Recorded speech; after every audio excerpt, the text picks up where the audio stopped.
Nagulat ako kasi nga hindi ko inaakala yun. Kasi harutan lang namin eh. Magkano na panalunan mo, naalala mo pa? 30,000. For grand finals? Grand final. Nung time na yun? Nung time na yun. Eh di, ang laki na nun for 20 years old nung time na yun. Sobrang... Anong ginawa mo sa pera mo? Yung 29,000, pinambili ko ng beer, tapos yung 1,000 yelo. Pag may pangarap ka na, una, ikaw muna ang maniniwala muna. Pero baliktad yun sa'yo.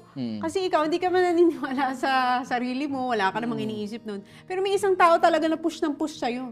Na siya yung nakakita na, di, makakapasok ka dyan, mananalo ka dyan. Yun nga eh. So, nang 3 beses ka nag-try, pangatlong try mo, pumasok ka na. Pumasok na ako. Sabi ko, tapos na to, isang to, sige na nga, maglilinis na ako. So, ikwento mo na, pagkatapos mong manalo, Eh, may pala akong dala. Hindi yung palang panghukay yung, Oo, gano'n. Mother ko, tapos mga kapatid ko, tapos yung mga kaibigan ko. Isang van kami. Kasi